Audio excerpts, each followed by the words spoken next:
আজকে একটা নতুন ভিডিওতে আপনাদের সবাইকে স্বাগত জানিয়ে শুরু করি।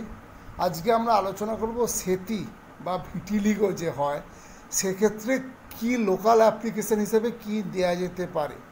বাজারে বিভিন্ন রকম ক্রিম টিম পাওয়া যায়, বিভিন্ন তেল ইউজ করা হয়, কিন্তু তার থেকেও আমি ক্লিনিক্যাল প্র্যাকটিসে যে জিনিসটা বেশি দেখেছি যে অভল গুজাদি বীজ চূর্ণম, যেটা কেরালায় বহুল পরিমাণে ইউজ করা হয়, সেটা কিন্তু খুব এফেক্টিভলি কাজ করে।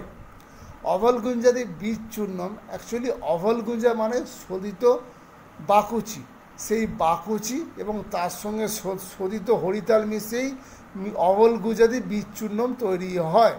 অভল গুজাদি বীজ চূর্ণম প্রথম উল্লেখ পাওয়া যায় অষ্টাঙ্গ হৃদয়ের চিত্র রোগে এর উল্লেখ পাওয়া যায়। চিত্র মানে আমাদের মডার্ন সায়েন্সে যাকে ভিটিলিগো বলা হয়।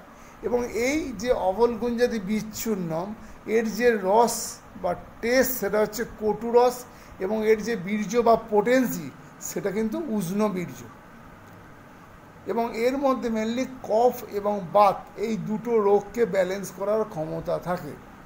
অভল গুঞ্জাদি বীজ চূর্ণম মেনলি ইউজ করা হয় ভিটিলিগো।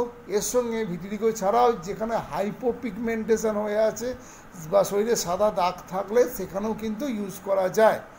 সাধারণত অভল গুঞ্জাদি বীজ চূর্ণম গোমূত্র বা তক্র বা বাটার মিল্কের সঙ্গে মিশিয়ে যে জায়গায় সাদা দাগ বা ভিটিলিগো হচ্ছে সেখানে লাগিয়ে রাখা হয়। মিনিমাম 1 ঘন্টা রাখতে হয়, তারপরে জল দিয়ে ওয়াশ করে ফেলা হয়। একটা জিনিস, অভল গুঞ্জাদি বীজ চূর্ণম কিন্তু কোনো ক্ষেত্রে স্কিনের সঙ্গে রিয়াকশান করে, বা যদি বেশি পরিমাণ ইউজ করা হয় স্কিনের ক্ষেত্রে রিয়াকশান করে এবং স্কিনে ফোস্কা বা একটা লাল রঙের র্যাশ হতে পারে।